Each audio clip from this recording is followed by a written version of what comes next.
Oopsie.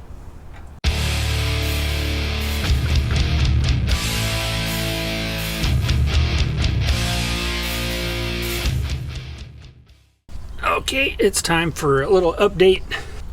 I got the engine mounts cobble welded in there. Pardon my booger welds. I don't think they're going anywhere. Even when we just had them halfway welded in, we were picking the truck up with them, so they should be good. We ended up taking the engine back out, both to fully weld in the engine mounts. We also had to beat in the floor a little bit down in that area there and where that pinch seam is at. So we set the engine over to the driver's side so that the factory Ford HVAC box fits. In order to do that, I've already had a few people inquire about the custom steering shaft. I'm not the first person to have ever done this. There's a lot of Ranger guys that have put this style shaft in. This is a special joint that has what's known as a Ford triangle on the rack, and then it converts to 3/4 inch double D. This is 3/4 inch double D both ends, and then this is also 3/4 inch double D to the factory steering shaft out of the column.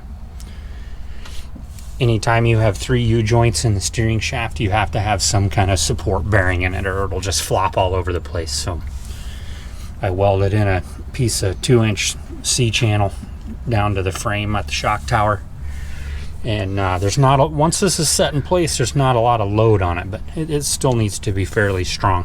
You don't want it to bend or anything like that. We've checked it for binding.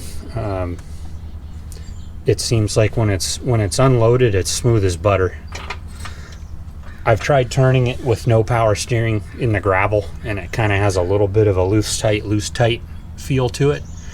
But I have no doubts that when the power steering is hooked up and running, and the engine's running, that it's going to turn smooth as butter.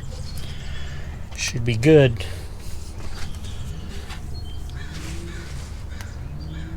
Little shot of that engine mount there.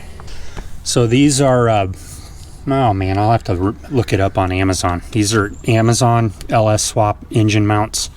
They have urethane bushings in them, fully adjustable. The ears that I welded on the K-member come with that kit, and I just added that rectangular piece of steel to kind of box that in. So the actual ears, the pre-drilled ears, come with it, all ready to go. This one I have slid quite a ways to the back, because that's how the ears lined up best with the cross member. I did have to trim the corner off of that mount so it would clear this header primary. This one I have slid almost all the way forward just to give more room for things, and also to clear the dipstick tube. Got the, I don't know if you remember in the last video, I managed to strip out the bell housing to oil pan bolt holes with a little tiny 1/4 inch ratchet. So we tore all that apart and then helicoiled the oil pan. It's like brand new. It's like better than new. I hadn't seen this done. I'm sure somebody's done it. There are guys that cut the core support completely out of the truck to put these motors in Rangers, and I didn't really want to do that because there's a lot of structure in there, and the hood latch and all that stuff I want to keep working perfectly. So we did learn that you can take an LS with a 4L60 in and out of the engine bay in one piece, bolted together with the hood still on. Using this hole and this lift plate, the thing hangs just perfectly for doing that. We didn't even take the cross member, the transmission cross member out. It's still in there. It just glides in over the top. This is how we have the truck jacked up. Surprisingly, the old Harbor Freight engine hoist gets this whole thing high enough, barely, to get over the core support.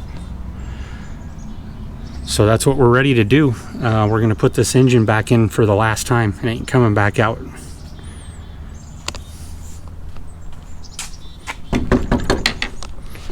And that should be that.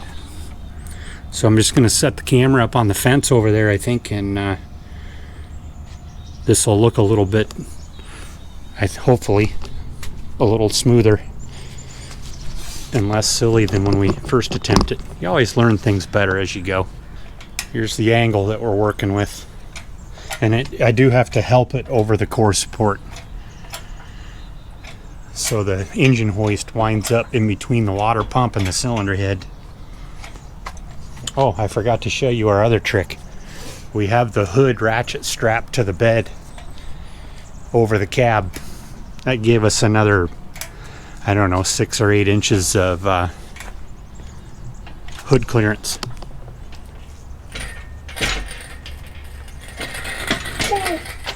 Had to get it over the groove. Good?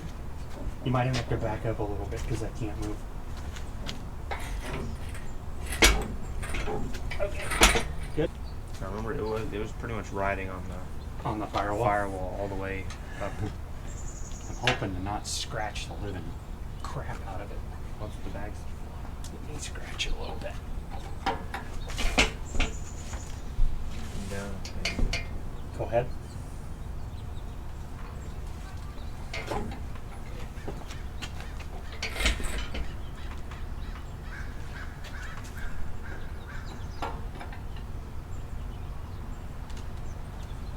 Okay, we're starting to go into the tunnel.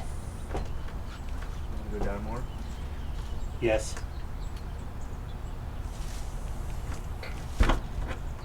Okay. We're almost getting to the point, bud, where I need you down there. Yeah. And I'll start manipulating everything up here.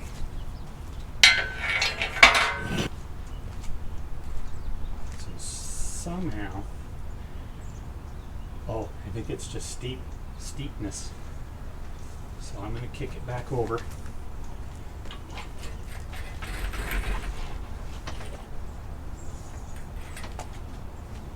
Tearing up anything on the firewall.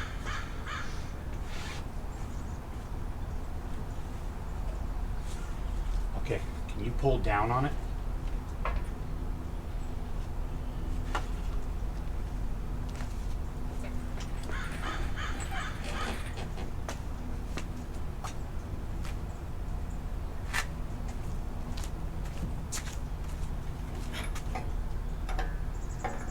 Coming down. Okay.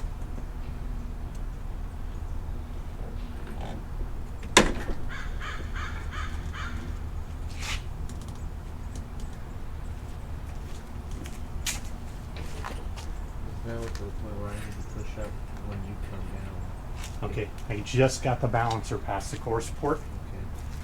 so we should be just about free and clear. Coming down. Okay. Keep coming.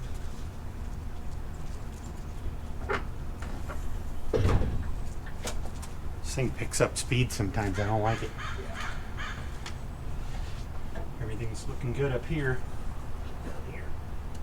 Just keep coming down. Okay. Worst case scenario, if we have to, we'll pop that cross member down at least on one side. Oh, that's fine. Okay. As theories go, it came out of there. It should go back in.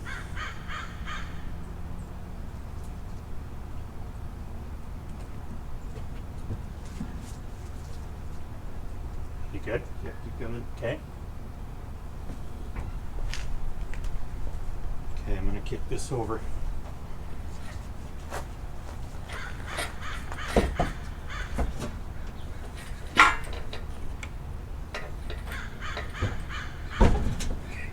Go back. My way? No, my way. Towards the back of the truck. We're pretty much on the firewall, so I think you're either going to have to lift it or we're going to have to switch over to the floor jack. Back more. It's not even close to the cross member hole. Like there's like 3 inches. No, I know. It's because we got to come down some more. Oh yeah. So if you can come down. Okay, coming down.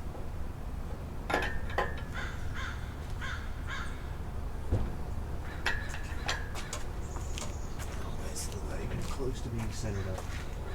Well, we'll fix it. I think we're gonna leave that. Go and leave that loose for now, bud. Do you want to leave it in? Yeah, because I want to take an angle finder to the tail shaft housing and adjust it now. As far as the pinion angle, or matching the pinion angle.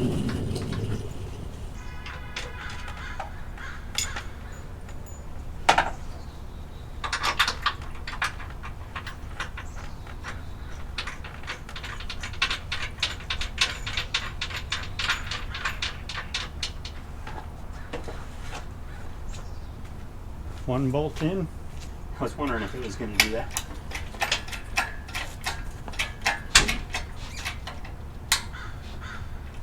Oh, it's jumping in the mount. Yeah, it's a bit too far. Coming down. I can tell because this hole is not lined up.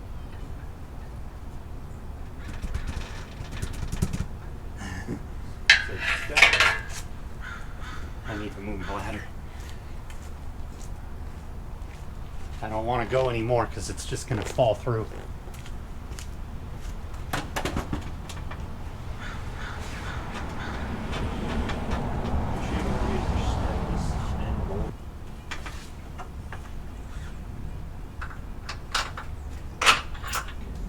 Coming down.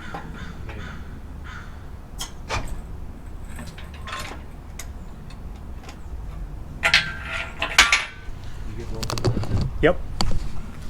And the tension's off the hoist.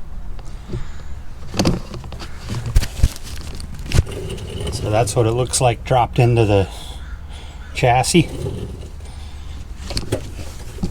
Kind of get a shot of how much space there is around the engine to the firewall.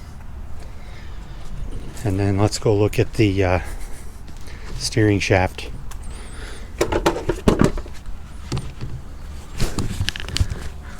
I think we wound up with maybe right around a 1/2 inch of space between that primary and the heim joint, and then everything else has lots of clearance. I do believe it is possible to put an LS in a Ranger and use the stock steering shaft, which literally would be obviously point A to point B, so it'd be about right in here, but the engine, like I said, has to be way over to the passenger side to make that happen. But overall, pretty happy with it. We're gonna figure out the transmission angle to get the drive shaft U-joint angle somewhat correct as we can. I was thinking about it backwards when I was talking about it in the first video, because I'm used to 4x4s and the angles are opposite in a 4x4.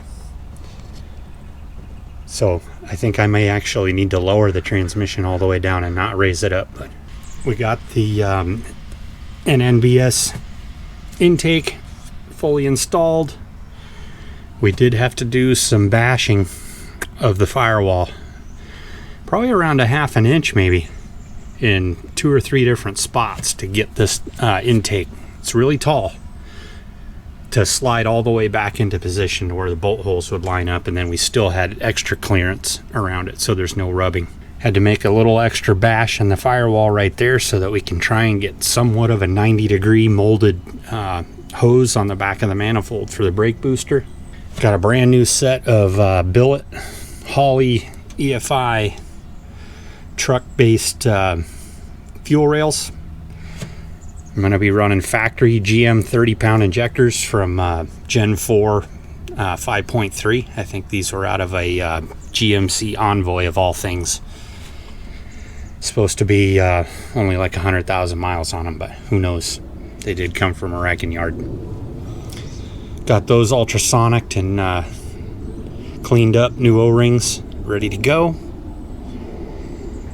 I am running a, I didn't mention this the other day. I've got an old school original LS1 4-corner steam vent pipe that clears by a mile underneath the truck intakes. So that's kind of cool. Had to do a little custom massaging to make it fit the CTSV valley cover. But we got her done. You can see a little bit of the bashing there. Yeah. Oh, and I ordered the rest of the accessories this morning. We are going to have to run the high mount alternator, but F body spacing, not truck spacing. There was just no way I could get the alternator in down there and clear the steering rack and the steel lines for the steering rack. But that's not what this video is about.